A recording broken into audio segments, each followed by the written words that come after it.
Ngayon, tuturo ko sa inyo kung paano magbago ng schedule ng WAR.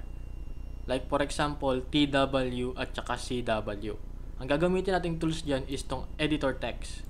Copy mo lang yan, paste mo dito sa server or client files mo, then i-open natin yung editor text.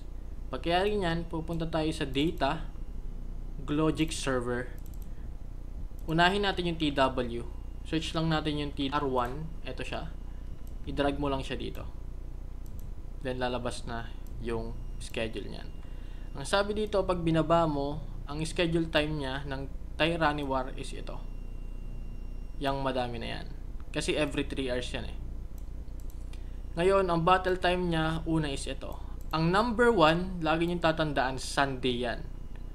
Number 2, Monday. Number 3, Tuesday. Number 4, Wednesday.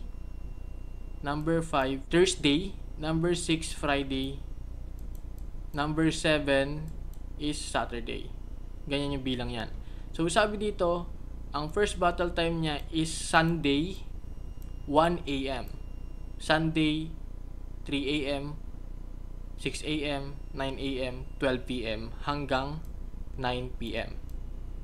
Ngayon, kung gusto mong baguhin yan, for example, gusto mong baguhin tong Sunday na Battle War, pwede mo siyang baguhin dito, 24 hours format. Like for example, mag-i-start siya ng 2 a.m. Ito naman mag-i-start ng 4 a.m. Ito 7 a.m. Then, tanggalin mo na to. Next battle time niya is 12 p.m. na. Ganun lang siya. Then, i-save mo lang. Same as sa CW. Ngayon sa CW, ang isa-search mo dyan is GUID 4. Ito. Drag mo lang uli sa Club War to. Ngayon, ang battle time niya is ito naman. Ito yung Club War. Nakalagay dito, Sunday, 16 is 4 p.m. Yan. Tuesday, 4 p.m. din.